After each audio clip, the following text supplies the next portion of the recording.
Hello, good afternoon, everybody. You're welcome to the first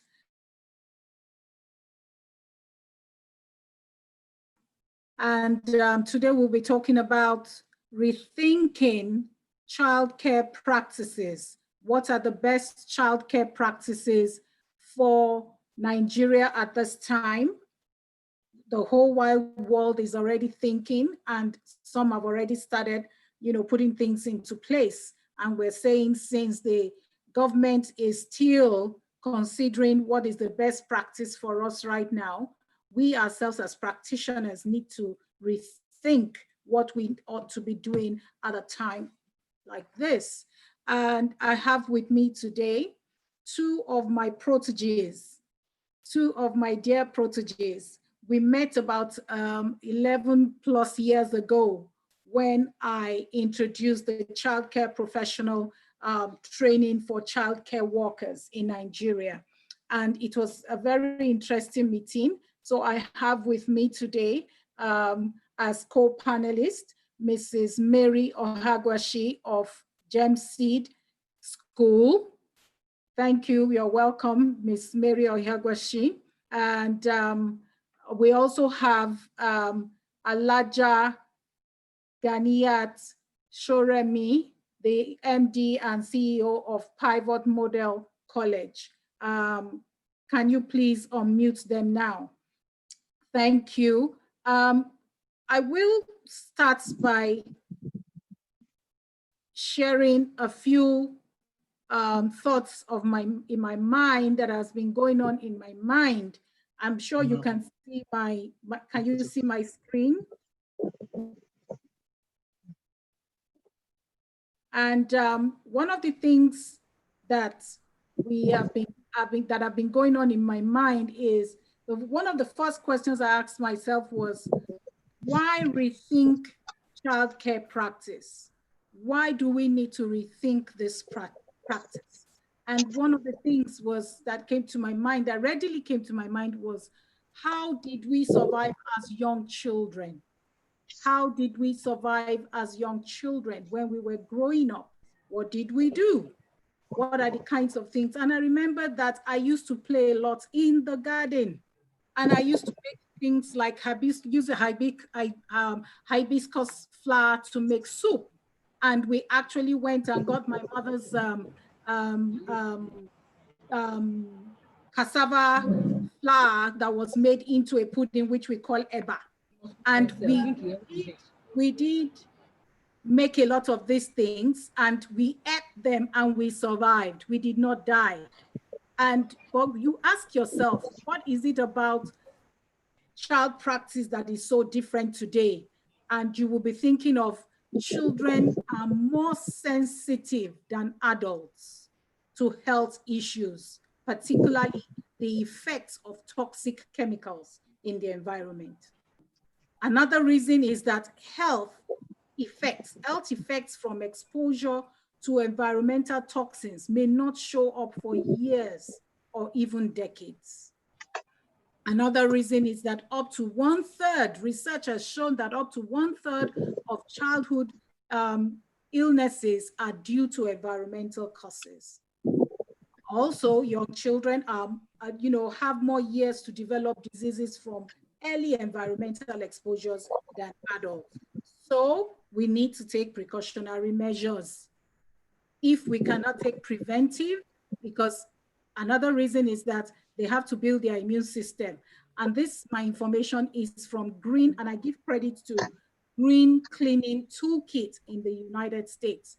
They are very, very one of more reasons that they gave why we need to rethink, childcare practice is that pregnant women often, as our staff who work with us, and their unborn babies are particularly vulnerable to the health effects of hazardous products that we use in our centers.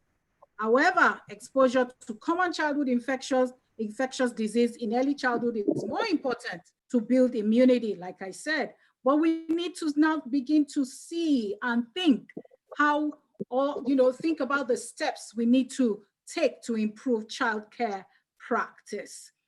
We need to think of how to develop formal written policies. One of the courses that we normally offer is, developing child protection policies to reduce the risk of infectious disease, including vaccination for the children and your staff. At this point, I would like to stop here and ask one of my proteges,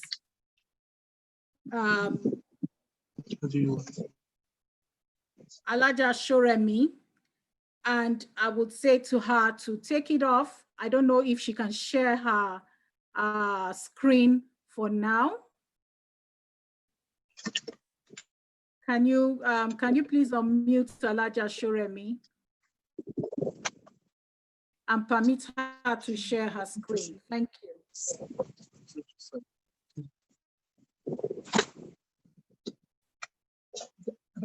Pivot. Please unmute Pivot.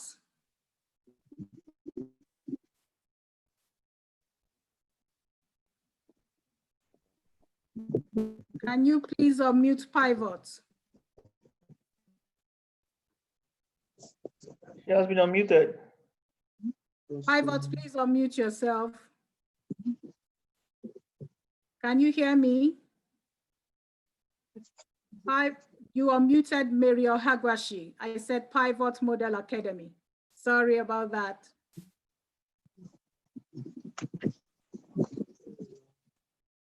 Okay, is Pivot Model Academy. Can you please unmute her and let her do a presentation? You're unmuted, Mary. Good evening, everyone. Thank you. Good evening, everyone. We can hear you. Okay. First, I want to appreciate our host, our honorable host, the CEO of LNC Education Consults. Just as she rightly mentioned, she took us through the journey of childcare, the professional childcare. That was 11 years ago. It was a wonderful experience. And of course, it has helped us to be able to understand what childcare is all about. And I believe after that, we have always been learning, because as educators, we have to keep learning. So we are now at this stage. Dr. Ho, does it mean that I should start my presentation immediately? Yes, please, go ahead. Because we got closing along the line. Can I start now? Go ahead. We're getting...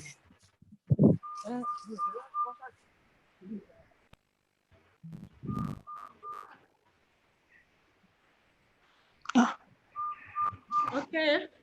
Good evening, everyone. Good evening. Good evening, everybody. Good evening. Okay. I hope you can all hear me. Yeah, we can hear you clearly. Okay. Okay, thank you. I welcome everybody once again, and I also appreciate Dr. O for giving us this opportunity to address this very important discourse. We should start by discussing the new normal. Of course, I don't want to overflog this particular issue, because we are all conscious of the fact that we are now in the new normal. The issue of COVID-19 started suddenly, and of course, it caught lots of people unaware. As it is now, we know that there are a lot of schools that have moved teaching and learning activities online, while some schools are still planting for birth in order to be able to embrace and implement the new normal. But talking about even teaching online, so that we can keep our learners engaged, they can continue to learn. As we all know that children, based on their nature, if they are not engaged for a while, so they begin to forget so many things. Even at that, we need to be conscious of the age-appropriate activities that we need to be teaching at this level. Our main focus on this webinar will be ages 0 to 6 years. So, and when we're talking about this age, we need to be conscious of the age-appropriate activities. Basically, we need to engage them in lots of hands-on activities, that'll be fun-filled and they will enjoy without even having the feeling of not learning.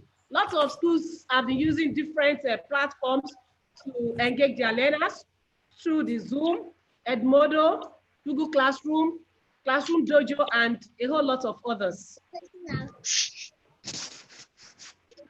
Talking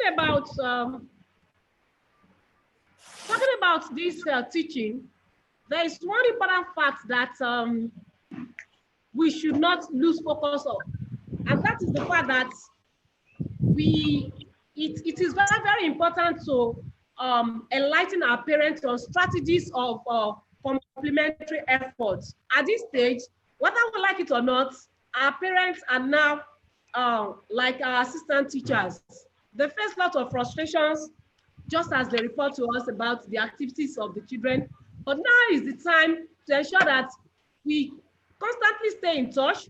We enlighten our parents about strategies of taking children at this level so that they will be able to enjoy staying connected to the school, and the children too will also be able to enjoy the learning activities. So it is very, very important for us as caregivers and educators to take this enlightenment of parents seriously and continuously work on it. Then we'll talk about managing children's health during and post COVID-19. Of course, we all know that children are susceptible to different illnesses. That fact being there, we also need to be conscious of the fact that this COVID-19, we have been warned by health professionals that children and old people above 60 years are susceptible.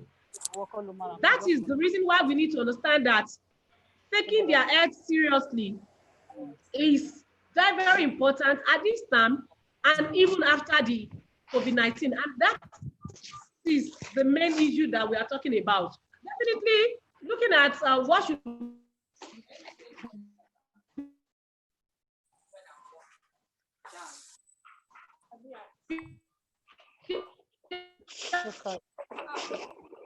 We can hear you. You can continue, madam. You are not hearing her. We can hear her. She can continue. Network, please give her time. I think it's all right. Please mute yourself. I don't enjoy this, your Please nonsense. mute yourself. Okay.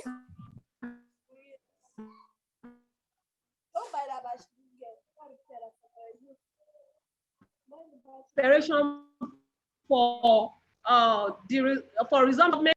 So I was talking about the health of children during and post COVID-19. That is when schools resume.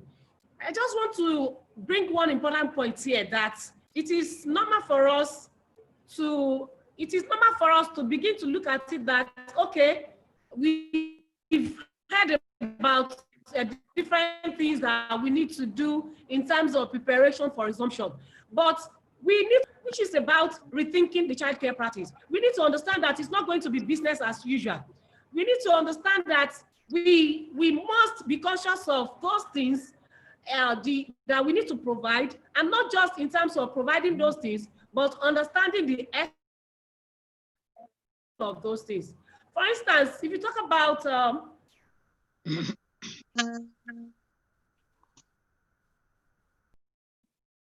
of course, there are a whole lot of things that government has asked us to provide. And of course, as we are making effort to provide those things, we know that we need to focus on funding, being able to provide a lot of materials is not child's play.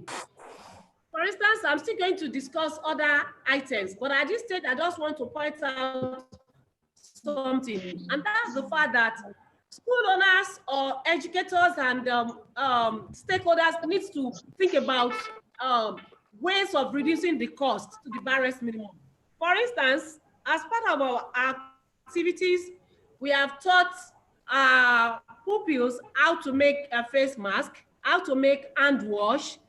So as part of the preparation, but we know that there are many other things that we need to buy. We need to ensure that we are able to clean all surfaces and be able to do a whole lot of other things. So let me move away from this so that I'll be able to manage my time and be able to, I want to talk about this one. This is very, very important. Very, very important. Why is it important? Our school bus drivers and assistants should be part of our school safety members. We need to rethink safety, health safety. On this issue that she just raised, before she comes back, I would just like to encourage each and every one of us to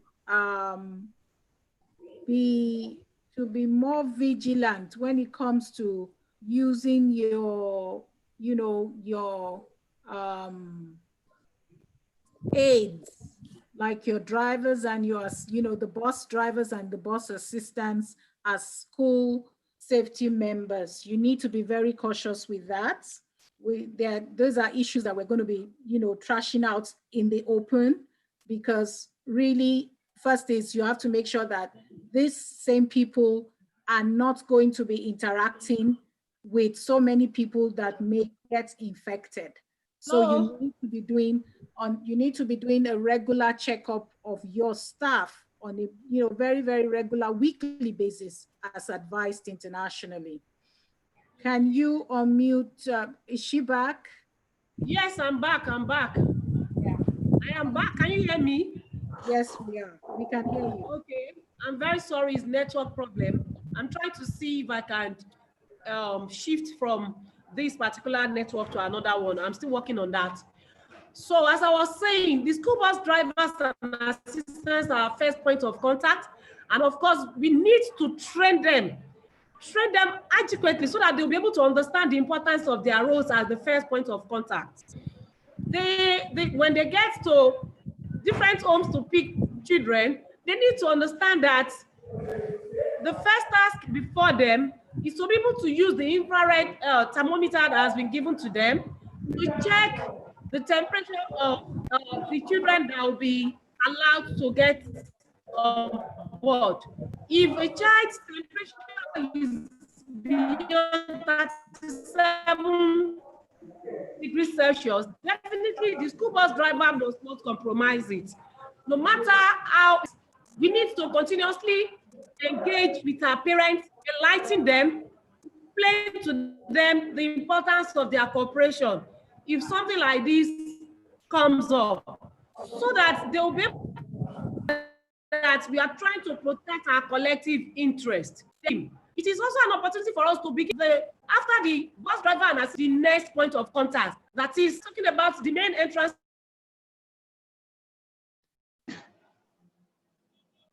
Well, this is another point of discussion. We need to also be very careful with this, making our security staff and key staff safety staff. One of the issues is that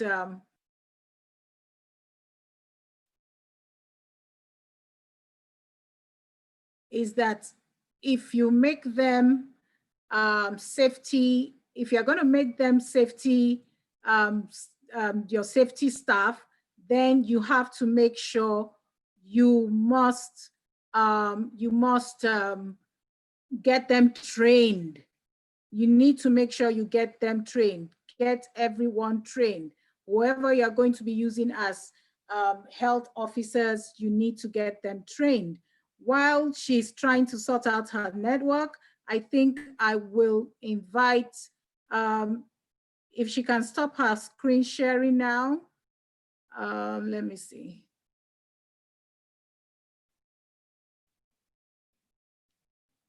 And we can move on to Mrs. Oyagwashi. Are you there?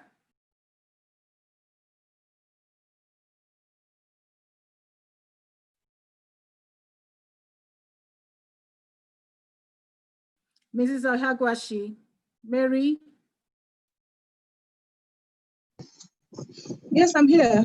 Yeah, please. I think you can you share your screen? Are you in a better place? Let me try. Okay, share your screen. Let's have you share your screen and take it over.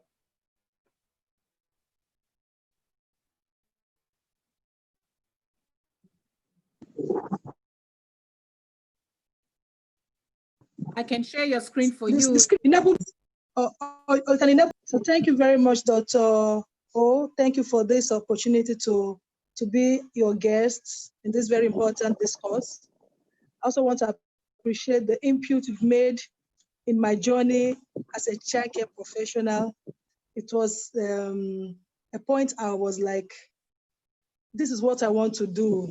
And I was like, what do I do? And it was like divinely orchestrated. God brought you my way, and it has been a wonderful journey. And I could say that looking back, and one of my best experiences as educator have been working with you sincerely. It made a difference in my life, and the impact has been on that.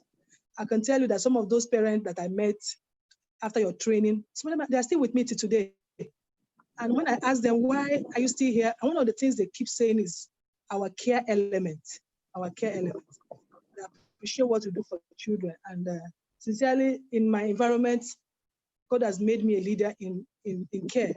So I really appreciate the impact you made in my life. So when you called me to come up, and I couldn't say no.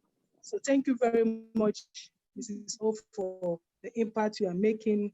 And I believe the good Lord will use you to. So today we're looking at rethinking child care practice, especially looking at this post-COVID. In child care, we all know that the welfare of children is paramount, especially the 0 to 6. And looking at the unusual times where we are in, coming back to school, especially this part of the world, emphasis will be more on care. By care, I mean safety and highest standard of hygiene to pedagogy. Parents want to see their children safe before they learn. So we are living in an evolving world, and the face of our society is changing by the day, of course, with the impact of COVID-19. The school environment being a subset of the larger society has no choice than to change. You could see that we're going to be the very last to be called back to work because of the vulnerability of the children in our custody. So with the outbreak of COVID-19 pandemic, to me, the role of engagement in our care center has been reviewed. We in James Children Academy, as a school, holds child care elements in high esteem. There has never been any time in history that much is expected in education system than now. Indeed, there will be a paradigm shift in teaching and learning. By that, I mean that everything we'll be doing, safety comes first. Everything we are doing, from picking children to bringing them to school, safety, safety, safety. The safety of the children. So everything we do is to be embedded. So we need to, no doubt, we have a need to reinvent and re-engineer our processes to benchmark against global standards. I don't know how we are doing things in our environment before now, but if we are following trends, WHO have been coming up with all kinds of protocols we need to comply. UNICEF also have been coming up with protocols. So it's time for us to go for knowledge, know what is expected of us. And then nations who have started school to enable them, face and know how they should. Countries like Sweden, I don't think they have any spike. In fact, some of them do not even know. So there are measures they put in place to help them not to have spikes in the environment. It's time for us to go and understudy them. and then not just adopt, but adapt, looking at our peculiar environment. So sincerely, we need to embrace the new normal. The way things are done, the way we interact with children, the way we engage our parents definitely need to change. This is the time we need to engage more with our community. Communication is a serious element in this new normal. They need to know what we are doing. We're looking at resumption. Some of us have been home for 3 months. We're going to be resuming soon by what the feelers were getting. Let's say September, probably. But we don't need to wait till September for us to start getting ready. So we need to start getting ready our environment, decontaminating our environment, fumigating our environment, getting the whole place ready. From the guidelines I read from the federal government, one of the things they ask for the higher institutions are to have disinfectant gates. But for me, as a caregiver, looking at 0 to 6, we need to be careful what we do it all, managing the children. 0 to 6 are a very vulnerable age. At that age, some of them, they have allergies that we need to put into consideration. Anything we want to be doing in our environment. Very, very, very careful. We don't say because this is what one school is adopting, you quickly go and adopt it. You know the children you have in your environment before the lockdown. What are their needs, their health challenges? You put it into consideration in anything you are going to be adopting so that you don't have, issues after adopting it. So we need to be careful. Anything we adopt, we look at our environment to adapt it very well. So this age group, in resumption, we need to put their needs at the fore. And then we look at the children of frontline, workers who will be interfacing with people who are sick. How do we relate with their children? Do we put them in the same environment with children who are okay? So we need to put that into consideration upon resumption. For me, for any environment that will be resuming, if you have a sick bay, now you have to call it quarantine room. This is not the time of keeping any sick child. If there's any sick child, the child should go home. Our rooms should be for cases like this, that if you suspect anything, you can put the child aside. This is the time to go to the classes, have a health person in-house. Either we have the person, to outsource it, or have somebody in-house if you have a deep pocket enough to afford it. You bring such people in. Definitely hygiene. We start from home. Parents should begin to prepare their children for the highest level of hygiene that will be expected upon resumption. In our environment, we practice Montessori, and we believe from 3 years old, children should be able to understand concepts. Start telling them what to prepare and start teaching them how to wash their hands, when to wash their hands, on how to put home, the proper way to wear it. Of course, I heard that it's not proper to wear it for a child between 0 to 3 years old. So we need to know those working with the children in such environments, how would they be able to carry themselves? Your children are not wearing face masks. How now will you be able to, what are the safeguards? For me, of course, the teachers teaching will be on a shield. For the caregivers, they will be on a mask, because some of them will have to be interfacing with children's food and be able to change their diapers and the rest of it. And then the issue of social distancing, very, very key in our environment, both in and out of the classroom, outdoor and indoor activities. Then class arrangements. Please, I don't like how this is moving. It's moving so fast. Doesn't give me enough room to explain myself, please. So please, so in the classroom, we had about 2 meters apart. The children's desks and their work area should be 2 meters apart. Then for the big classrooms, there will be room for children coming together, especially like assembly. They will have it in their individual classes. They may have a meeting point where somebody will use a mic and there will be speakers in the classroom where they will respond. There will not be anything called school general program this season. Everything we'll be doing will be staggered. We have not seen actually the guideline that will be given to primary and the secondary and the nursery to know what we're expected to do. There may be likelihood that we might have days children will not come to school.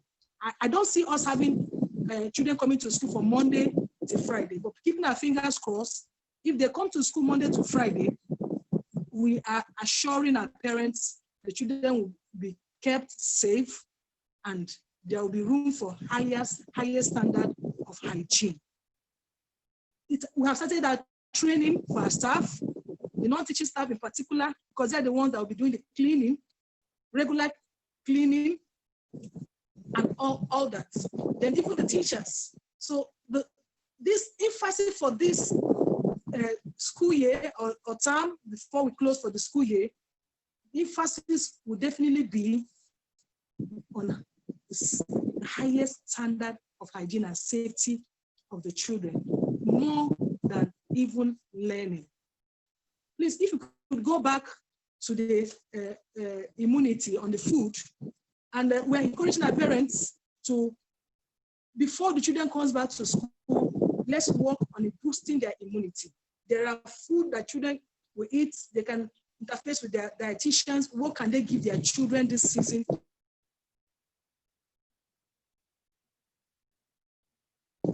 And one thing we start training, every week we run.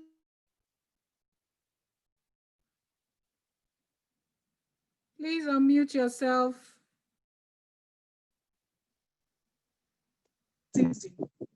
Will be to boost the immunity of children. If you notice now, children have stopped falling ill more regularly because they are in a place, they're not exposed. But you know, coming out from their homes to rainy season, there's likelihood to have cold, common cold that is common with children, and by the time you know it, it goes round. So we need to be very, very careful.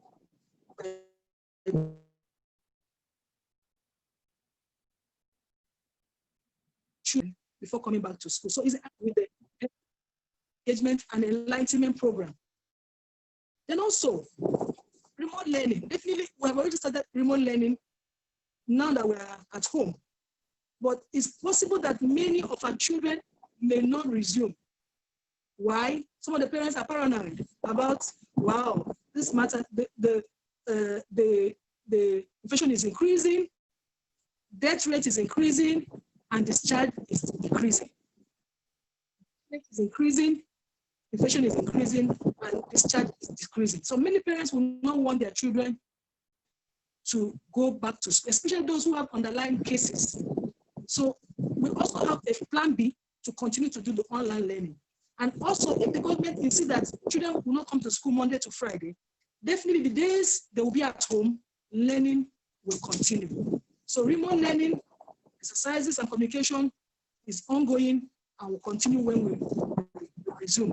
So it's going to be actually a very, very unusual times. Very, very unusual times. We believe in hybrid remote learning.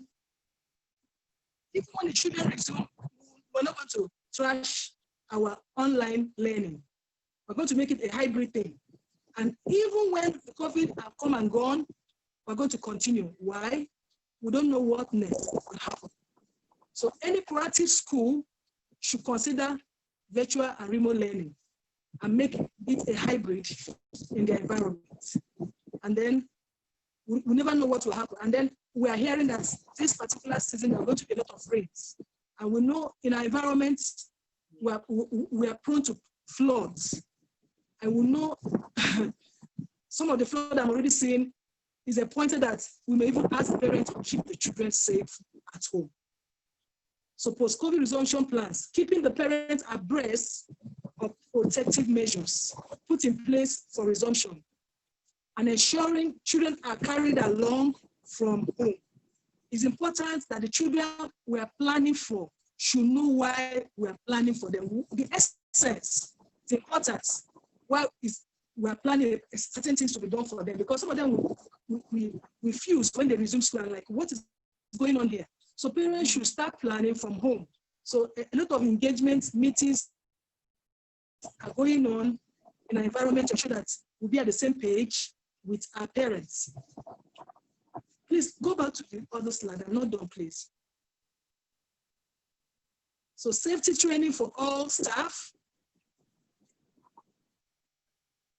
So then also very, very key and important as the plan is geared towards resumption, the school committee will update their health records. Very, very important. From the head of the school to the last person. We can't come back. We don't know the state people are during this pandemic. You can't just rush them from their homes or from wherever they are to come over to work with children. I know Mrs. O will talk more about for us, because I'm looking at how do we get our parents, our staff to be tested before resumption on the post-COVID. And it's a challenge here and it's scarce. How will we assess it as schools? And I think for us as school leaders and school heads, it's important that we get the government do something about it. You can't ask us to go back to school to take care of children without knowing our status. So we'll talk more about it. Maybe Ms. O will talk more about it so that we will go from here knowing what to do. Then safety training for all staff, just like Pivot talked about. You want to use your drivers and nannies to be the first contact with the children. Is key that training is not training by the leaders of the school, but training by health experts on what to do with the children. So it's training that is beyond us. Special session for caterers, people catering for children's food in the school, sanitation, staff, our bus drivers, and caregivers. So there are training going on already, and before we resume, we'll get a health worker to talk to them and work on them. So then case management, staff, student showing symptoms. Upon resumption, I'm working out with my hospital to collaborate with us. Maybe they send in somebody, especially during the mornings, help us check out the children before they go to their classes. Check them out and have records. And if there are any symptoms, we'll alert the parents immediately. So resumption plans, arrivals and check-in. Staff, of course, there are procedures and measures from the gate. As staff arrive, we have already gotten our hand wash, gotten things for them to use to clean up themselves before they come into the school environment. So there'll be more such, and then of course checking on temperatures and the rest of them. So to get them ready for them to be able to receive the children. So it's going to be a lot of work. It's going to be a lot of work for us. Please, next slide, please. Definitely this period is not a period of children going to the bins and all that. So we have contactless refuse bins, pedal system. Then there will be a lot of safety signages around the school, to educate the children and also the community. And then we're installing gradually more hand basins around our premises. So it becomes a new normal. So we don't have any reason why children should not wash their hands. Definitely, this is not the period of air conditioners, especially with the rains coming. Air conditioners, then more ventilation this season, opening of our windows, cleaning up and sure there's no dust, and the doors open to reduce contact, and then door handles and rails sanitized hourly by our cleaners. Next slide, ma'am. Next slide. So this, this, sorry, please. Back, please. So the children definitely working in the older children, definitely for them to be in the environment. We can't ask them to be on face mask from morning till the time they are going to go home. So, but at least they can be on a face shield for them to still work in the environment. And a lot of then the children's work, teachers will ensure that there is no touching the books and all that. We'll find a way of getting their books cleaned up, arranged, and not allowing another book of a child to touch another child's book and all that. So we're working it out. I wouldn't say that we have 100% affected our plans for resumption because we're not sure when we are resuming, but we're working gradually to ensure that our plans are foolproof. Then this will be documented as policy for our resumption. The next slide. On a final note, I would like to say that this is a season for us as school leaders, teachers, caregivers, parents to sit back, look around us, follow trends, listen to news, ask ourselves, what kind of risk will I be able to take upon resumption? What am I going to adopt? In adopting it, how do I adapt it? And I say to myself, this is not a season of cutting and pasting. It's a season of adapting. Then being flexible. For instance, I said in resumption, some parents may, what if half of the population refuse to resume with you? What do? Learning should continue virtually. So flexibility is also the rule of the game in this post-COVID era. Then creativity. How are we going to be creative? How are we going to go about this situation, not having issues? We can turn an office to become a quarantine center. The office of the head of school may turn to quarantine center this season. We may collapse the office and use it for things like that. Our halls can be turned to some other things so that we don't have issues. Then a lot of engagement with our school community. It's another time of assumption, a time of communication. And the communication should start now before resumption. Otherwise, there will be a lot of views. How do we receive children even the very first day? What should be the interaction with parents in the school? Of course, you may be tempted to hug a child. You may be tempted a child may want to hug you. So we need to discuss all that with the parents so that they will prepare the minds of the children. The teachers are already prepared, knowing what is involved, so that when the children come in, we know what to do at every given time. Feeding time, nap time, changing of the children, going back home, what are we expected to do? All these things should be stated, documented, and communicated. So I think on this note, I would like to pause and thank you for listening. I'm ready to take your questions. Thank you very much. Thank you very much, Mrs. Oyagwashi of GemSeed. Okay, before we start, I've not seen any questions in the question box. Please post them in the question box. Send in your questions. I'm sure a lot of questions. I have a lot of questions right now bugging in my mind. For instance, the issue with air conditioners and how to keep the communication with your school community going. So please, I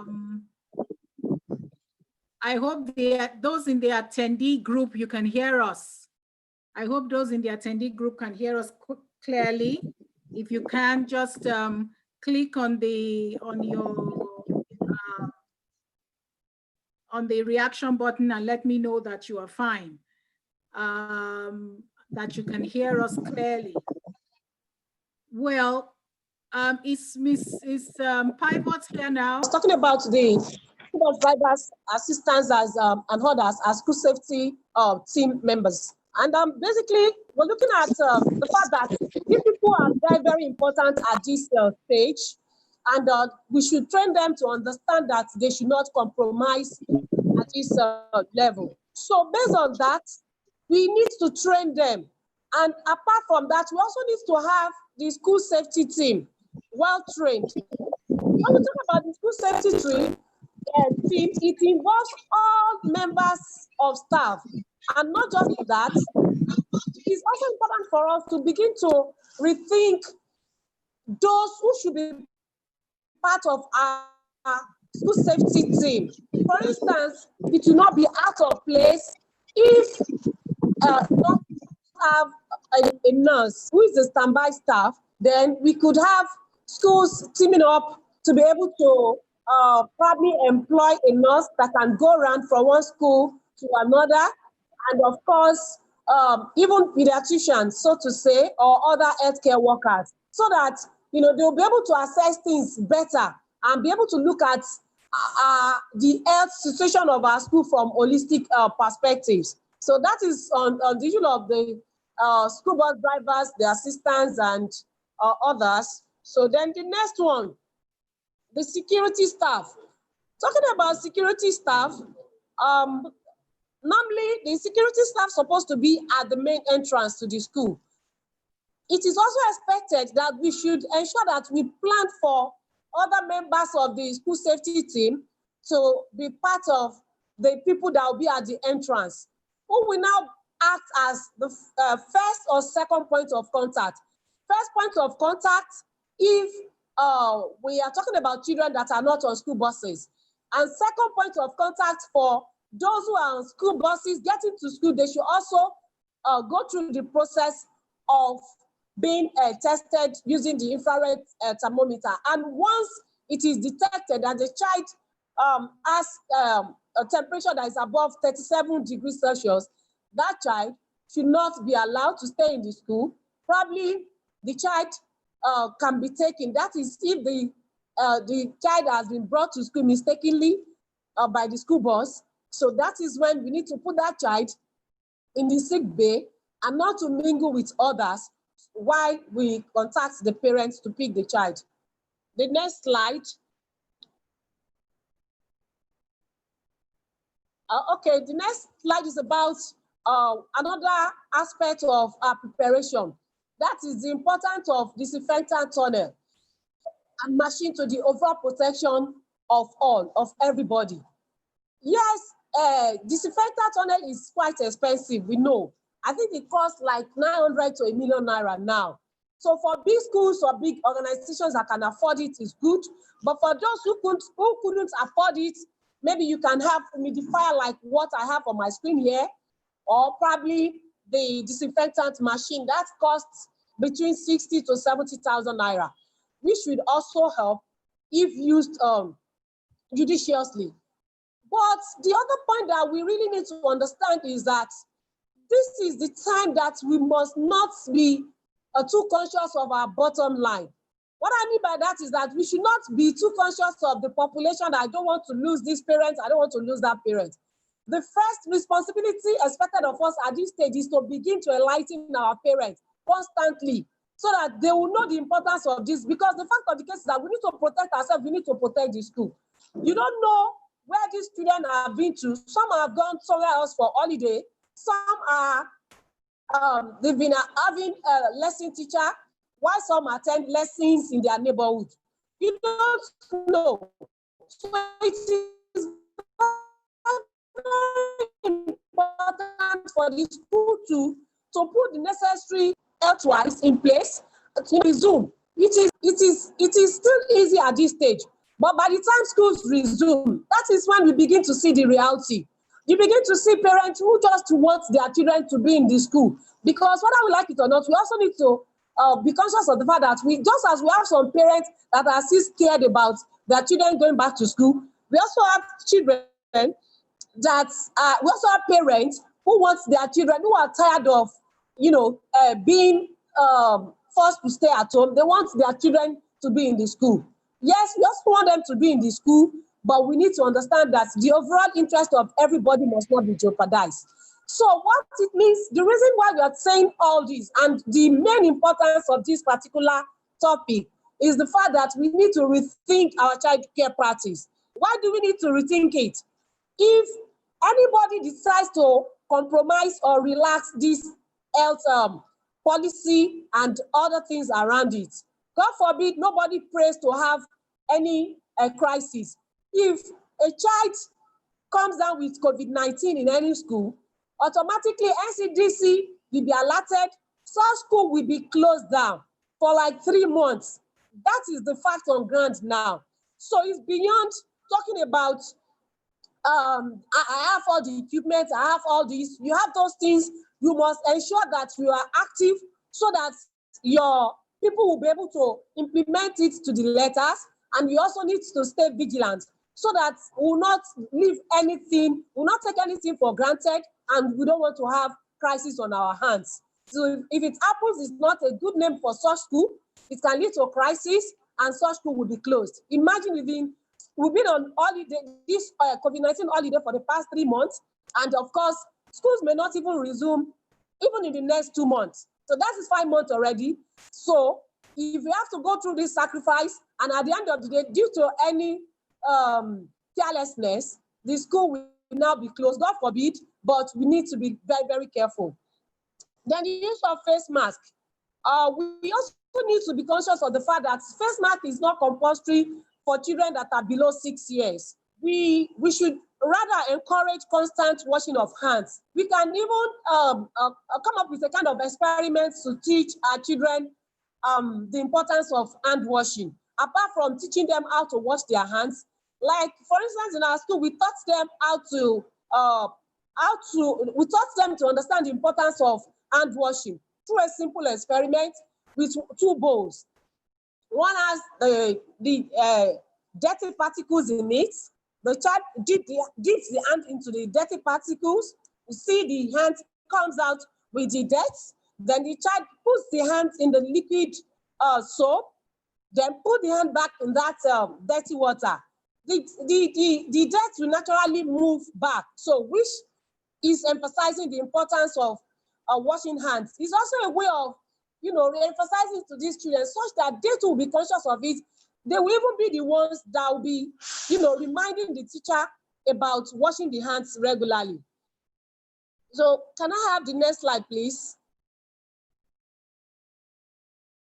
Okay, and of course, we could have the magnifying mirror. We could also have the microscope in order to just buttress further so that children will be able to see the importance of having germs on their hands and washing it regularly. Then nutrition, just as the popular saying, you are what you eat. We need to ensure that we constantly give children the kind of food they eat. This is the time to rethink the food our pupils bring to school. We need to rethink it in the sense that we should be scrutinizing the food these children are bringing to school now. It is not business as usual that some parents will just pack noodles, pack junks, and just believe that the child is eating. If a child is given balanced diet regularly, it will help to boost the immune system of that child. So we need to work with the parents to continuously enlighten them about the importance of the quality of the food they eat, not in terms of the quantity. So it's also another point for us to rethink. Can I have the next slide? Okay, talking about schools, we are talking about academics. As it is now, yes, these children are at home now. They are learning they are learning through different ways. Of course, we are teaching them, and we want the parents to continuously give us the support. But we also need to rethink the fact that we need to continuously enlighten our parents so that they will understand how to engage our learners at home. It should not just be based on regurgitation. We need to understand that this is now the time for us to work continuously with the parents so that by the time the children will be coming back to school, it will not become kind of heavy burden on us in terms of what must have been passed across to those children, which will be wrong practices as far as early childhood education is concerned. For instance, talking about writing, some parents, at school, you have taught the children to write 1 to 100. Some parents now understand we'll be teaching the children to write 1 to 500. My child can write, let my child continue to write. We need to enlighten them, let them know that the structure of the bones of a child that is 3 or 4 years old cannot be compared to that of 7 years old. They should not rush them. Then we also need to let them understand the numeric strength of numbers. The child should be able to understand that 10 plus 1 is 11 and not 1 plus 1 and 1, 11, and things like that. And because those are part of the things that the parents are passing across to children at home. And we need to ensure that we are careful about this. Continuously, we let them understand that the child care practice does not give room for that. Rather, we should encourage children at this level, encourage parents to let them understand that at this level, we need to be developing the creative skills of these children. And that is what is obtainable in other climes. We talk about Finland. In Finland, a child that is not up to 7 years cannot start school. And as it is now, globally, Finland is a force to reckon with as far as education is concerned. Look at UK too, look at US. In UK, if the child is not at 4 years, you cannot start school. In US, if the child is not at 5 years, you cannot start school. And when they start, that is when they begin to learn this 1, 2, 3 that we're talking about. So we need to continuously enlighten our parents. Of course, they put pressure on us and they try to compare their children to other children. So this is the time that should give us the opportunity to rethink the way we practice the child care in terms of the academic, the social, emotional, and even the physical development of the children. We also need to understand that the mental health of our learners, as well as the parents, are very, very important. Because when this thing came, it came suddenly. Lots of people were confused. We did not even understand what started at that time. What could be responsible? How do we change? How do we adopt this new situation? How do we adapt to it? We need to understand that it has come to stay and we should be able to work around it. We need to work on our mental health so that at least we'll be able to have that right frame of mind to be able to do so many things. And even our children too, because they stay indoor regularly, so they should encourage them to have lots of exercises in order to help their body and their system generally. The last one, okay, and that is my parting shot is the fact that we need to be conscious of the fact that COVID-19 is not something that will grow easily. According to the health professionals, it will still be around up to the next 2 years because the cure has not been discovered. What is important is for us to obtain enough information as much as possible. We don't need to be unnecessarily paranoid. Just as my colleague mentioned earlier, that some parents are afraid that, with the rising cases of COVID-19, people testing positive, people contracting it, that probably they don't want their children to go to school. You don't need to entertain that fear. Just like we can liken this situation to that of HIV. When somebody is discovered to have contacted HIV, the best thing is they advise the person to manage the situation so that it will not move to that higher level that is dangerous. So we can as well say that for COVID-19, what is important for us is to equip ourselves with enough information that will help us to understand how to manage ourselves, take good care of our children, work with the school, and the school work with the parent too, so that we'll be able to navigate it successfully. Thank you very much. Thank you very much. I can't see questions in the question box, but I think I can manage some of the chats that some of the issues that have been raised in the chats. I wish you could use the question box. It will be easier. Like I said, the reasons why we need to rethink childcare practice, I'll just go over those quickly again so that we can be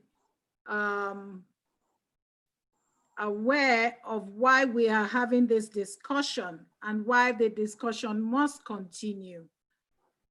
Okay. One of the reasons that we have all agreed that we all agree on is that children are more sensitive than adults on health issues. They are more sensitive. Health effects on environmental toxins. And you know that COVID-19 is a droplet. They've confirmed that it's in the environment. So, and quite a number of people are asymptomatic. So how do you handle it? Now, we know that research has shown to us, according to Green Cleaning Toolkit, they have confirmed that 1/3 of childhood illnesses are due to these environmental causes. Young children are more, have more years to develop diseases. They have more years, so it may not even show now, but the implication will come up later in life. So we are here to talk about precautionary measures, which, the two speakers have been talking about. Another thing is that some of your staff, including some of you that are young, may become pregnant within. Some people have had babies in this COVID-19. That in this season of COVID-19, we've had deaths of mothers, young, who just had their babies a couple of months ago, dying of COVID-19 complications. So you want to be sure that the pregnant women and the unborn babies that they have are safe. You want to be sure that even the common childhood infectious diseases for early childhood children, we know it is important for them to develop their immune system, but we want to make sure we have steps to improve our practice, which is what we have been talking about. We've talked about issues of policy. We've talked about formal education for all your staff on infection control. You need to talk about your staff. You need to plan to get professional training for them. It's not just to be able to use the kit. It's not just to be able to use the infrared temperature readings. It's not just that. They need to be able to detect if a child is sneezing, if a child, even the child may not come up with a temperature, but is sneezing consistently. You need to be able to know the eye check. So that's why I'm saying, what the three of us have agreed upon today is that, and I believe that many of you will agree with me, is that it's not just taking the temperature. Good hand hygiene for both staff and children is very important. Appropriate cleaning and targeted disinfection.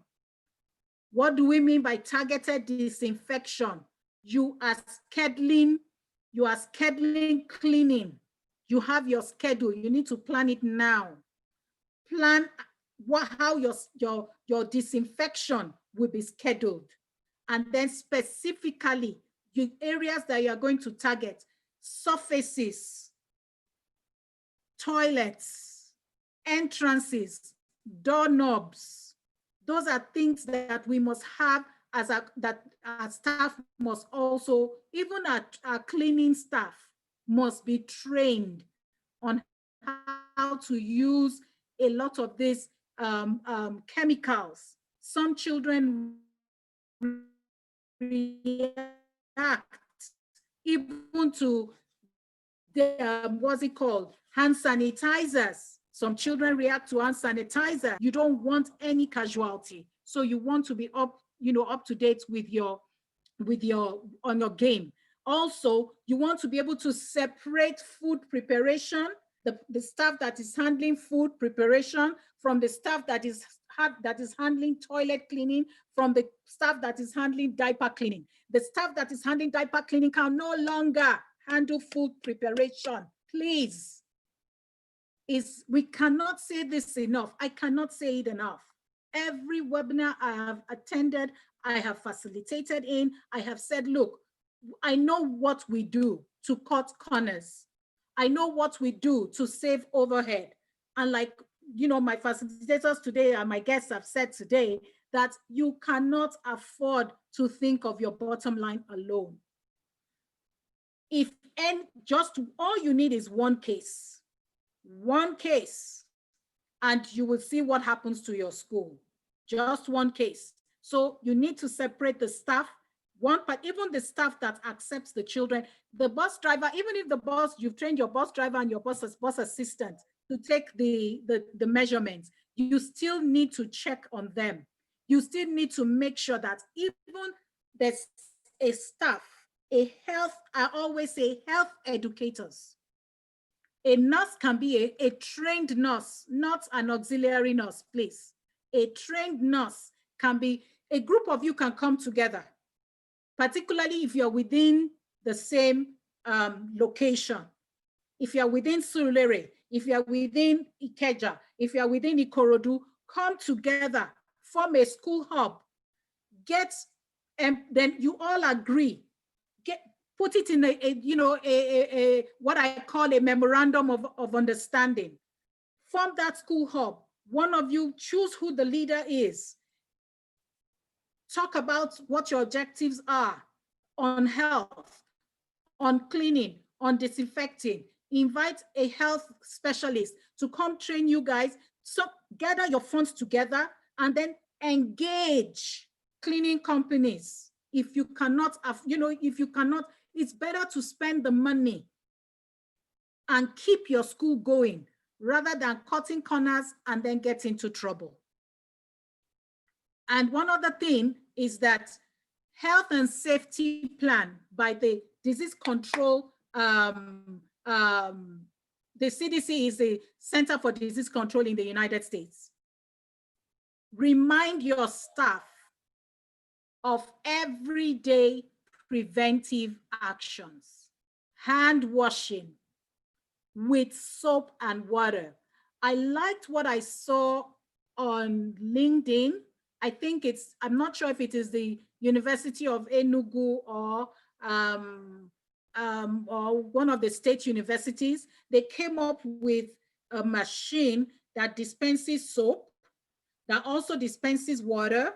It's automatic, it's automated, dispenses soap, dispenses water, and then dispenses drying, and then back to sanitizing. So that even if you are reacting to sanitizing, you are sure that you're washing and you're not touching any surface. Because no matter the wash hand basins you have put, children will still touch.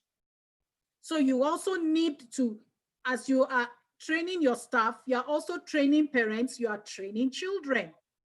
And then the sanitizer must have at least 60% alcohol in it. Why? Because that is what kills the germs. So if the hand sanitizer you are preparing does not have up to 60% alcohol in it, it ain't doing nothing, baby. It ain't doing nothing. It's not killing any germ. You're just putting it there for the fun of it. Always wash hands with soap and water, and if there's, particularly when it is visibly dirty. We've talked about posters. We've talked about posters. Put lovely posters that makes the children want to wash their hands. Put lovely posters that wants to, this is a superhero. We say the princess girl and then the superhero boy always washes their hands. Do good. Everyone loves to have clean hands.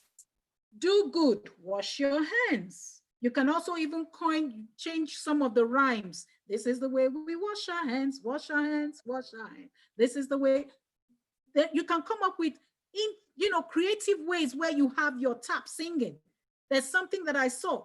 You can have your tap in, so when they put on, once they get into the bathroom and they turn on the tap, once they put their hands under the tap, the water starts coming out, dispensing itself, and then all of a sudden it starts singing, and they're feeling very good about themselves. Another thing is to make sure that superheroes love clean hands. Let them know that they're superheroes when they wash their hands. Anything to get the children to remember. So it's not just posting posters for the sake of posting posters. You need to get posters that are interactive, that help the children to remember that they need to wash their hands. Encourage your families, encourage your parents and the families in your school community, that they can make hand washing a joyful experience. Parents wash their hands with the children. And then teachers also, wash your hands. Let the children see you do it. Remember, it is what you model. You are the best model for your school. As the head of school, as the principal, as the school owner, you want to model it yourself. You want to see that you have different posters, different ones all over, you know, how not to spread germs, how to wash your hands, how to get the soap, whatever, and how to use the tissue paper once and you're done. You want to be able to do that. You want to remember to supervise young children when they use hand sanitizers so that they do not swallow it. You want to be sure that cleaning and disinfecting frequently touched surfaces. We talked about that. You want to teach the children how to cough, covering their mouth, and how to sneeze underneath their elbow. You want to be able to, you want to be sure that, they use cloth face mask, mask for children. Do not put on babies, please. Children under the ages of 2, from 3, they are free, and they can, and then of course you can give them the one where they have openings in the nose, the nose area. Another thing that you want to do is to make sure that you are cleaning, sanitizing, and disinfecting frequently. Every 30 minutes to 1 hour. What are you cleaning? You are cleaning why are you cleaning? You are cleaning to remove dirt, debris by scrubbing, washing with a detergent solution, and then you rinse with water. You want to be sure that friction of cleaning removes every form of germs. You want to be able to sanitize to reduce germs. If you let people know that, look, there are health codes and regulations, don't put me into trouble. You want to be sure that you are disinfecting to remove or inactivate most of the germs that are around, as a result of bacteria. Do up a schedule. This is an example of cleaning and sanitizing and disinfecting schedule for the whole week.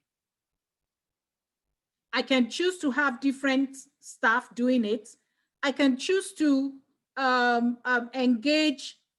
I can choose to outsource it by engaging a cleaning company, like what is being done right now. A lot of cleaning companies are being used to disinfect and clean childcare centers in the United States. Now, on updated, there are protocols that we need to follow when we have children that are ill. It takes 24 hours for it to be full-blown COVID-19. It takes 24 hours. So a child that was okay today, a staff that was okay yesterday may not be okay today. And then a child that comes home immediately, but what are the protocols? It requires the sick children and staff to stay home. Let your parents know. If your child has any form of sneezing beyond the normal, just sneezing as a result of a natural occurrence, then keep the child at home. You don't want to compromise that. Let your staff know. Stay at home. Isolate immediately, and then find out whatever, and they go get to the hospital and find out whatever it is. I liked what Mrs. Oyagwashi said. She said that she has already started working with her hospital, our own private hospital, to provide some form of testing and some form of emergency protocol to follow when a child comes down with anything, or a staff comes down with anything. Communicate with your parents, communicate with your staff. We've talked of vigilance. We've talked of establishing protocols and procedures to ensure that children and staff who come to the center sick or become sick, I'm more interested in the ones becoming sick. Try not to have anybody come to work sick. try not to have any child come to school to the center sick. But if they come, if they fall sick, if they become sick while they are in your facility, they must be sent home ASAP, immediately, or keep them somewhere. I liked what Ms. Oyagwashi said. She's already working on where to convert, not just a sick bay now, but an isolation room. Every center should be thinking about having an isolated room. Now, why is that necessary? You keep sick children and staff there. And then children, we've talked of children of healthcare, frontline healthcare workers. You can decide that you want to go into the business of just converting a particular area in your school to just serving children of healthcare workers, because you don't want them walking, mixing with the other children. Just like we have special needs room for special needs children. You want to separate them until you're sure that, okay, they've been cleared. You want to, or you might just decide to start another business, in a separate location, close to the school, but in a separate building, just for healthcare and frontline workers. It's good business. I mean, they need it because they're still very much in demand. All right. So put the protocol in place. This is what the Center for Disease Control says. This is how to sanitize the surfaces of your, this I can always send to you if you want. At this point, I will stop at this point, and I will engage. I want us to all be engaged. Samson, can you unmute everybody, or am I the one to do it? Unmute all. Yeah. Okay. So there's a question here. It says, please, can the presenter give little suggestions on how schools can protect students and pupils from contracting the virus if schools were to open soon? This person is from UAE. Oh, thank you. A person has asked that, can we give suggestion on how schools can protect students and pupils? Yes. We've talked of the use of shields. We've talked of the use of face mask, and we've talked of frequent cleaning. We've talked of frequent cleaning, scheduled cleaning, hourly cleaning. Those are ways, those are preventive ways. The use of hand sanitizers, we've talked about that. But one of the ways to prevent is to make sure there's nobody sick within the center, nobody sick within your school. And the only way is keep letting children, parents know to appeal to them to keep their sick children at home. Another way to do it is, like I suggested, have an isolation room or a separate building and isolate. Just know that it's an you are having it, you prepared that room and that particular building for emergencies. Work with a hospital nearby, closest by, to be able to take any sick child or sick staff to. Appeal to your staff, once you are coming down ill, stay at home. Stay at home and call. And please do not be under the pressure to let any staff come to school just because you are running short of staff and you need hands. No, we do that a lot.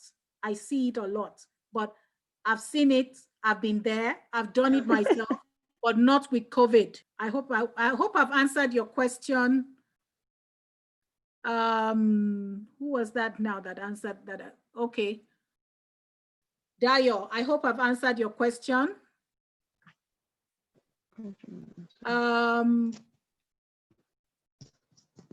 Pivot, do you want to contribute to this? Where's Mary? Yeah. Do you want to contribute to this? I think it's okay. Hello. Yeah, we can hear you. We can't afford to take chances. Just like Pivot said, this is not the time of bottom line. The health, the hygiene of our children is highly paramount. And we can't afford to have a bad name because we want to run a school. And then I think it's time to even set an example. Any staff that will not comply with these protocols should step aside. Same with parents. Any parents that want to be ruling and will not, comply with these protocols should please leave our school for good. I think we should be able to do that. And I believe it will give us a respect in the eyes of the community. So it's not a time of compromise. There's no room for compromise with the safety of the generality of our community. This is not the time to compromise, and not with COVID, just as you said. You will just go viral on the social media. Your name will be tarnished, your image will be tarnished. So it's not worth it. Ben. So we need to be very careful, very, very careful. Let's pay the price. Okay, Pivot. Hello. Okay, what I want to add to that is the fact that for some school owners who are not usually in the school, we need to be careful. We need to start planning ahead so that at least the first 1 month of resumption, you have to be available so that any of your staff will not compromise the health policy that you have put in place. People can be funny. Probably a child is not okay, and maybe the parent of that child is influential and just explains something to one of the staff. If that staff should decide to compromise that particular situation, it may lead to something else. So we need to continuously let our staff understand the importance of this issue. It is not just in terms of understanding it. If you are not careful, some of our staff may want to be that has contracted COVID-19 around you. Why is Madam so paranoid like this and things like that? So we need to let them understand that they are also stakeholders, and the mistake of anybody can affect the situation. So we need to keep educating them, enlightening them, both the parents and the staff. Thank you. All right. Thank you very much. What advice will you give to those running a boarding house? Yeah, that is their school or boarding houses. Hello? What advice will you give to those running boarding houses? Well, what I would suggest for those that are running boarding houses is you need to take a look at your facility.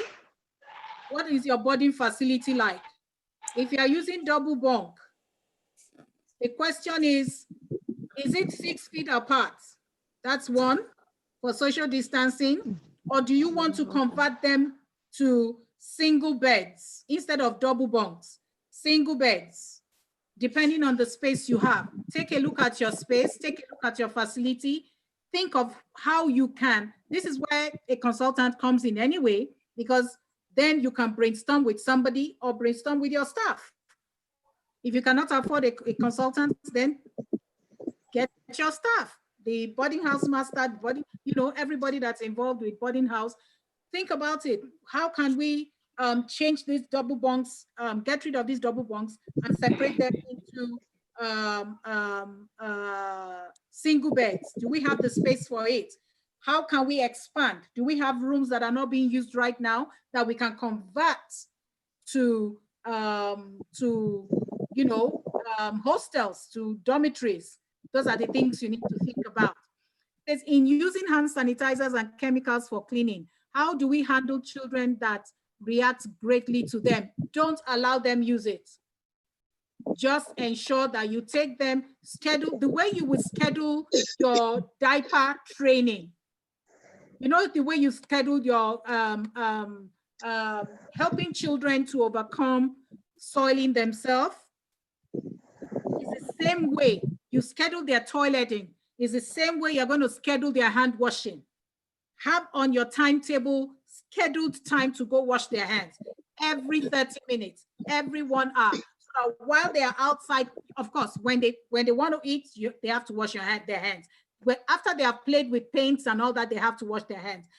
Before they eat, they have to wash their hands. Afterwards, they have to wash their hands. So make hand washing part and parcel of their schedule, daily schedule, as many times. That's so if a child is reacting to any of the hand sanitizers, please disuse the use. Stop the use immediately and engage the child in washing their hands as frequently as possible. That's all it takes. Just the commitment. And you can detail a staff to do that. You can detail a staff to go out, to make sure that the child's, those kind of children get their hands washed at all times. Okay. A quick one, should caregivers changing diapers for children prepare meals? Oh, no, I just said that.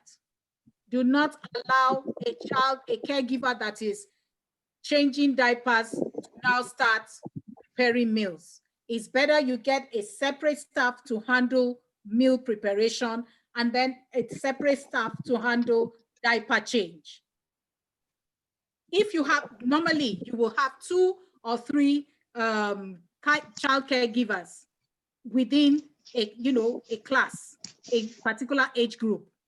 Talking of babies to, let's say from age 3 months to 1 year to 12 months. You must have at least 2 to 3 caregivers. So one person changing the diaper and another person handles hand washing and another person handles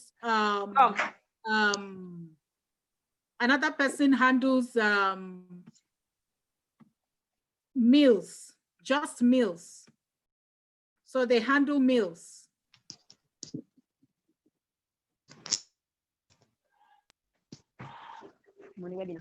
Can Sharifat please please mute your mic. We seem to be getting feedback from you. Please mute your mic. Thank you. Any other question? For schools with boarding facilities, potable water is very important. Oh yes, we must make sure that we have potable water in all our facilities. Any other question? Okay, now some questions are here. My name is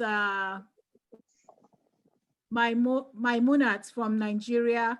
How will we know the teachers and pupils who are safe before returning back to school? Yes, we want to get into that discussion now. How do we know? What should we do? We also come to how will children play, because we have to maintain social distancing. We will also come to that as well. Now, how do you know? Before, one of the best practices for childcare is that before you employ any staff, they have to present, they have to go. You will schedule the health check.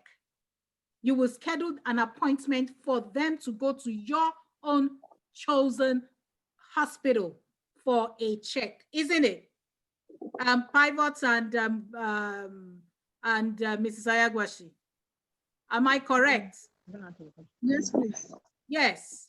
So it is a best practice that before you employ any staff, you send them to your own chosen hospital for a checkup. Okay, if you send them to your own hospital, they are the ones to clear them before they resume. Now, what about if you have staff who take public transport? That's another thing to rethink. Do I want any of my staff coming in by public transport? You don't want that, because that is recipe for disaster. So what do? The same way you have planned to pick up children, you probably will now resume. The driver also would have gone for the checkup and all that, and will resume maybe a couple of hours earlier to go pick staff first. Plan to pick up your staff.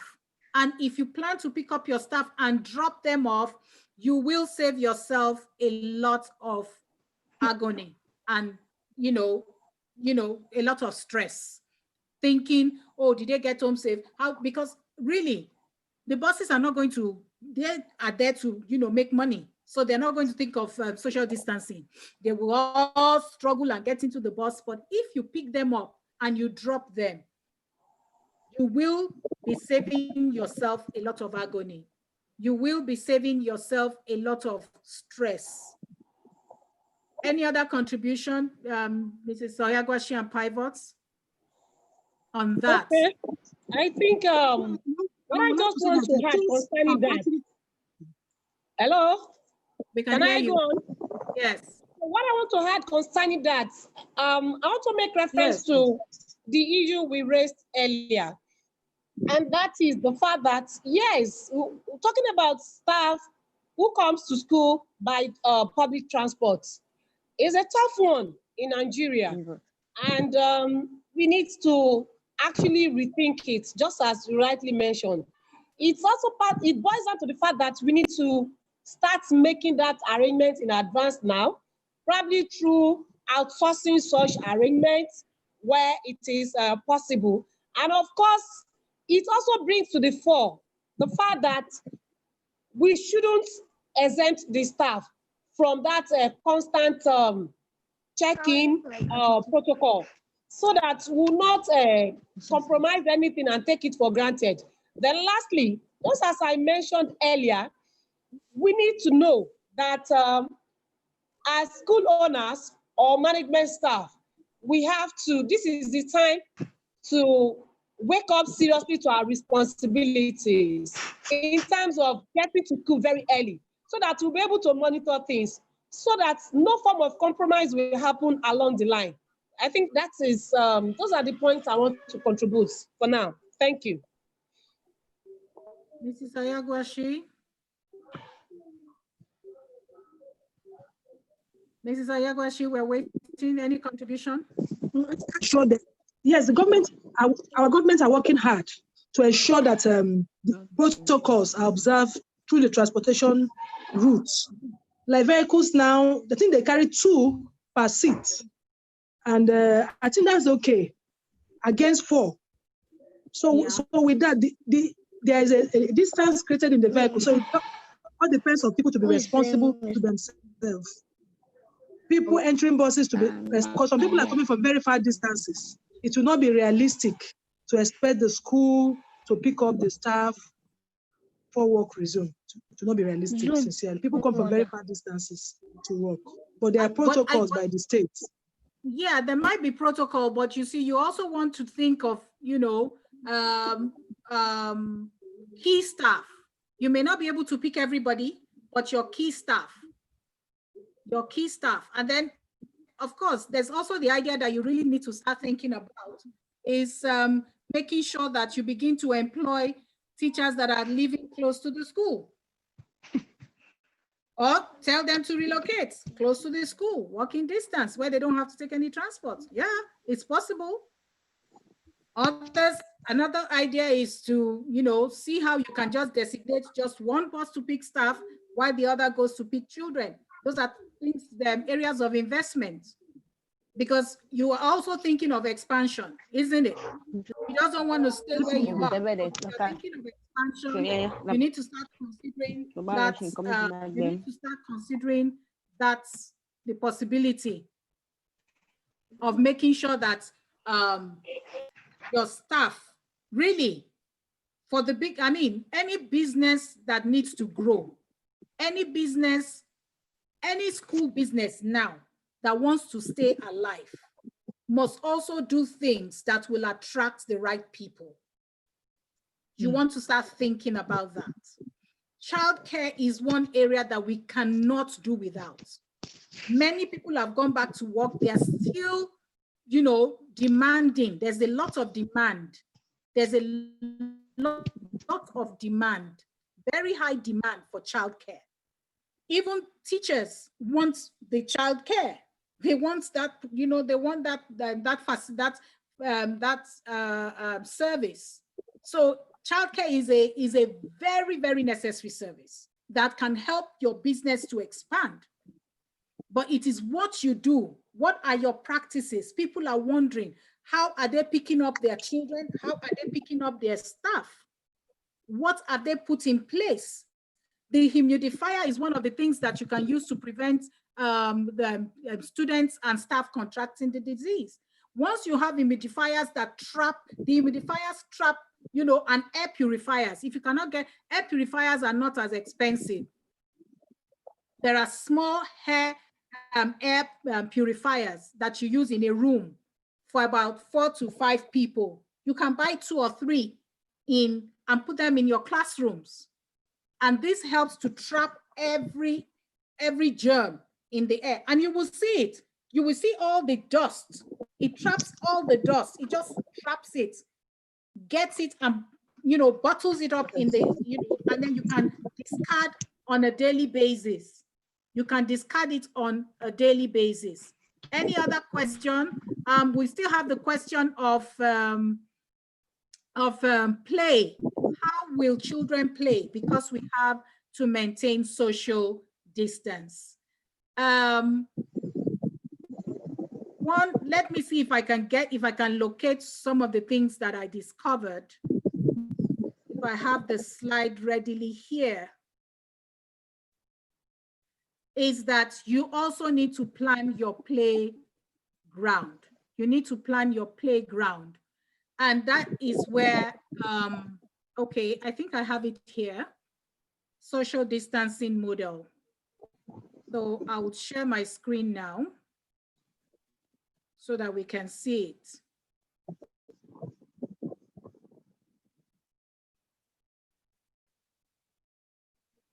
This is a social distancing model for childcare programs in the United States. What have they done?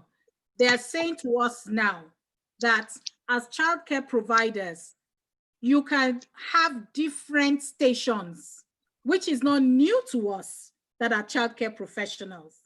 We have the art center, we have the writing center, you have the book reading center, which is on the floor, like you see here. You have, here is the writing center, another writing center here, and then you have another child here. Just go through your facility and begin to separate things, separate activities. In other words, you can have the children do, you know, participating in different activities on their own and with supervision. I think I have another on social distancing here. No, that is not on social distancing. Is this on social distancing? This is for entering. This is a school. What they've done is they have stationed their hand washing outside. They have they have a wash and basin outside, and there are music. We were short of time. I will not be able to share. I could share some of these sites with you. I could drop them in the chat box. You can go take a look at them. Take a look at those.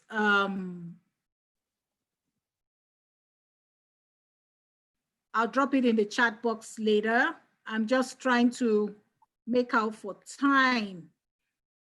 This is another school, another childcare center. What has she done? She has a separate arrival option. When you arrive, drop your bags. So the children drop their bags, and this is the lady, this is the cleaning lady. She's gonna come and clean out all the surfaces of this bag, all the outer part of the bag before taking it into the classroom. That is what she's doing there. I'm still looking for more social distancing pictures. This is another one. She's trying to distract the children. This is another one. So you just plan your, plan to have the children sit separately, but still listening. These are 3 to 4 year olds.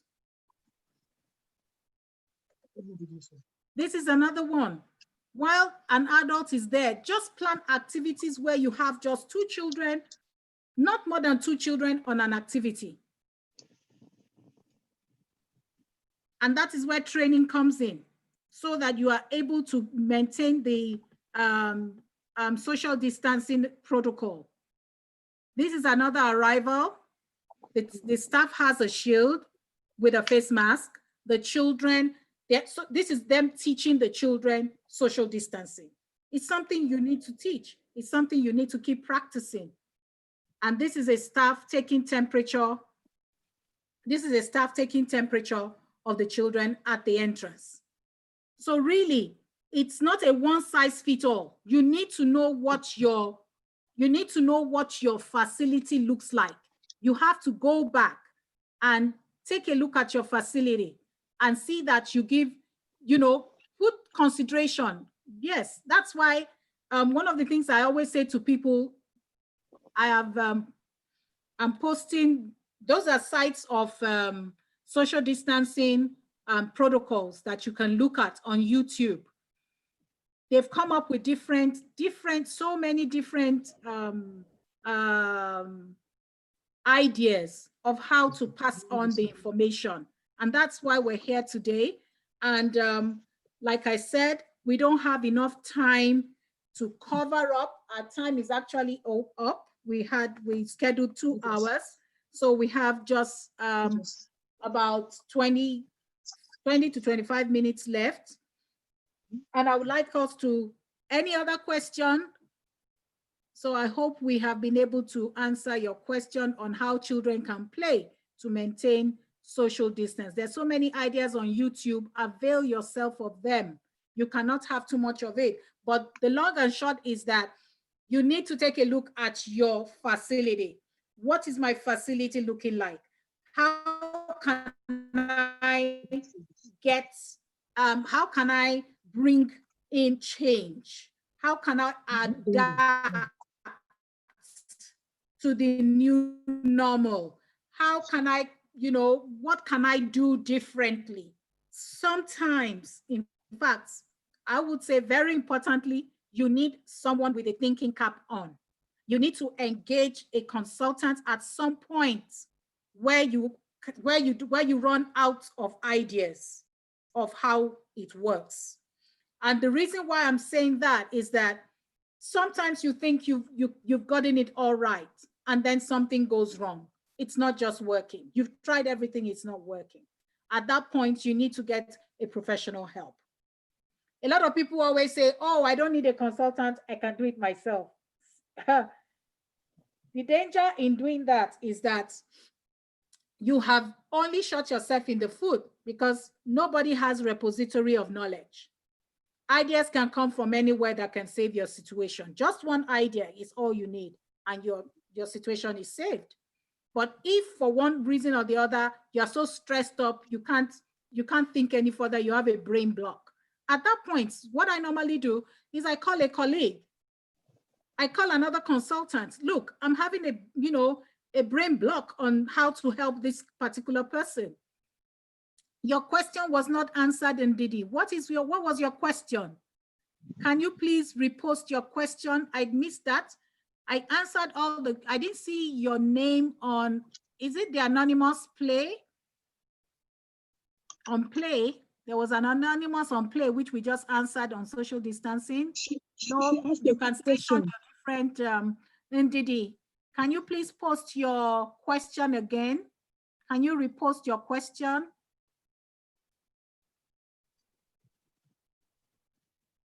Please repost your question. I must have missed it at some point. Please repost your question so that we can deal with it within the time limits. What was your question again? We've dealt with the one of Play. The one on Play again, another idea I have for Play again is that separate all your play items should be 6 feet apart as well. Put them out, and then also stagger the number of children that go out to play. The recommended protocol now internationally is 5, not more than 5 children on the playground. Not more than 5 children on the playground. And well supervised, 2 to 5, 2 adults to 5. And when they're going out, they must have their face mask on. If possible, hand gloves. because they're going to be going into death and playing with sand and all that. Yes, so they can't have hand gloves on. It's okay for children to have hand gloves on while playing. Now, where we have 5 children in a class, can one teacher feed them? It might be challenging for one teacher to feed 5 children, but I'm sure within these 5 children, there are some who can feed themselves. Now, if you're working with 0 to 1, if you're working with 3 months to 1, it's better you get what I call a one-stop shop. It's a table with high chairs attached to it. It's in a form of an arc, half circle, and the teacher sits right in the middle and is able to actually feed 5 children. Then you are able. If you cannot provide, equipment, that's another thing. You have to rethink your equipment. What equipment do you have for feeding? Like I just described to you, I can't fish it out right now, but that's what readily came to my mind. I remember seeing that and I was like, wow, this is an upgrade on group feeding. It's called group feeding table. You can Google it. You can Google it and it will come up, group feeding table. Group feeding table, and it has high chairs, half circle, and arc. And then there's the space for the caregiver to sit right in the middle for group feeding. And with that, you can feed 5 to 6 children at a time. I hope I've answered that question. So it's what is equipment that you have in your facility that would also help you to carry out this successfully. Any other question? I think we're done. And I would like to take this time out to thank my 2 proteges, Mrs. Mary Oyagwasi. Thank you so very much. We are all thinking in the same direction. I am so, so proud of you guys. For 11 years, you've kept it going. And I'm very sure you're one of the ones that will survive this COVID, because honestly, the truth is that some people may never survive it. Some schools may never survive it. Some centers may never survive it. But I know, and Pivots, Mrs. Shoremi, Alaja Shoremi, is she there? Is she still there? Mrs. Shoremi, thank you so much for being part of this. Very grateful. Are you there? Thank you all for attending. Are you still there? I can't hear you. Unmute yourself. Okay, I think she wants to remain muted. Well, thank you very much, everybody. Any other question, any other issue, you can contact me on, let me see if I can put my contact here, but I'm sure you all know by now that you are free to send me any email on, there are 2 emails. I have a Gmail and a Yahoo Mail.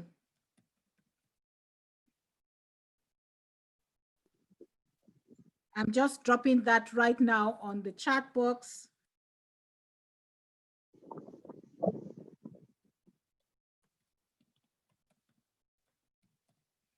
Okay, there it goes. You can email me for any further questions or interaction.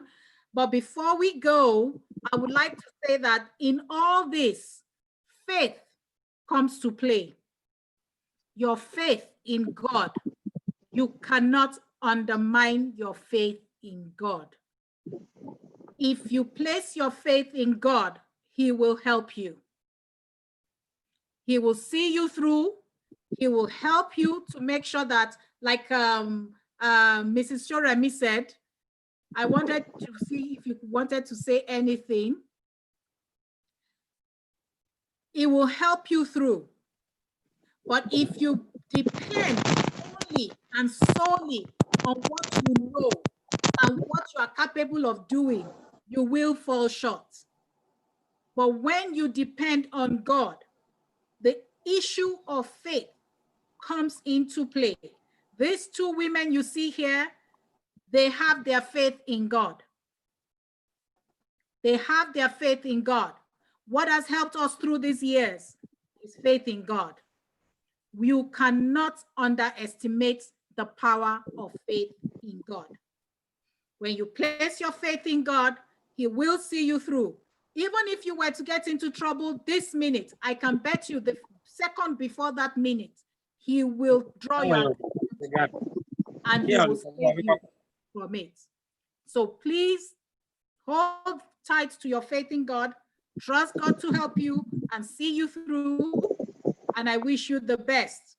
There's a class I want to introduce you to. What we have done here is just a rethink.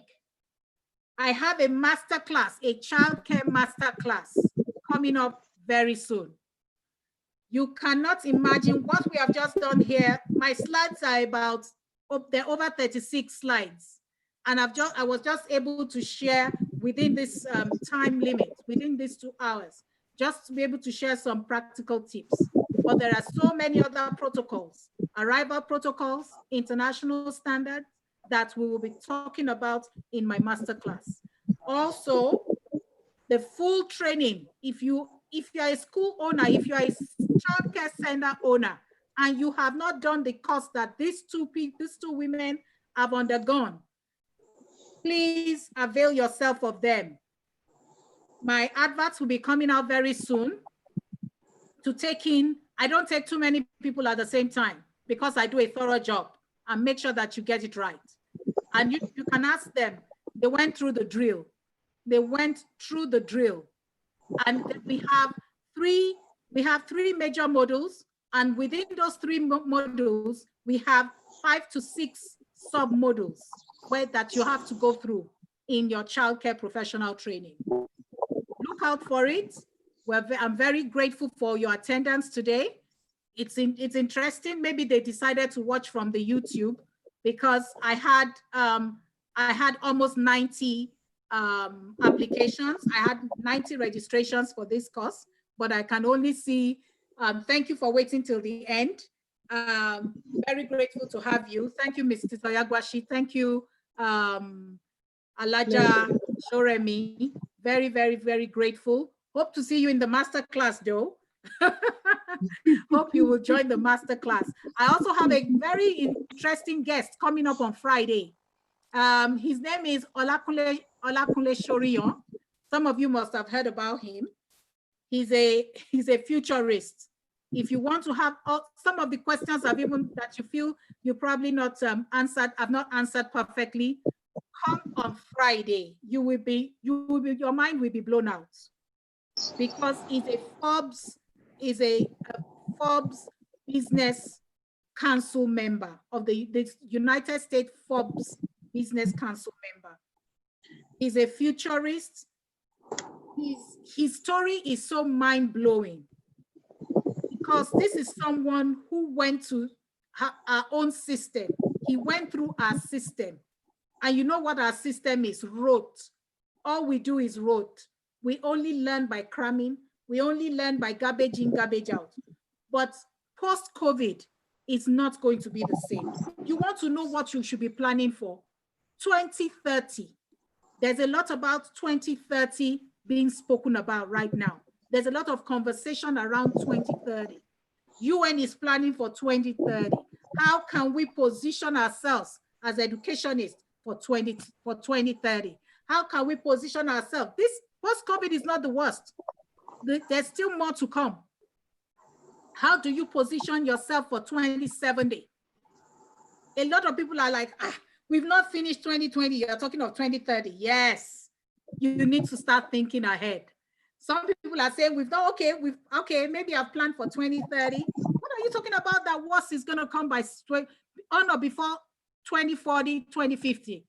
These are things that Olakunle Shorion will be talking to us about and how we can position ourselves as educationists for 2030, 2040, every decade. What are we supposed to be preparing? How are we supposed to be thinking? We said, I liked what Alaja said, that academics is not, education is not solely about academics anymore. If the children are not developing in other areas, there's something called social-emotional learning, SEL. That we'll be talking about in the masterclass. How can we introduce socio-emotional learning within our curriculum, even at childcare level? We'll be talking about that in the childcare masterclass. Look out for that advert, and I bet you will not be disappointed. Thank you very much.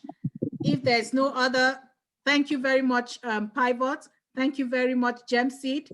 I'm so grateful for your attendance. God bless you all. Thank you and have a very good day.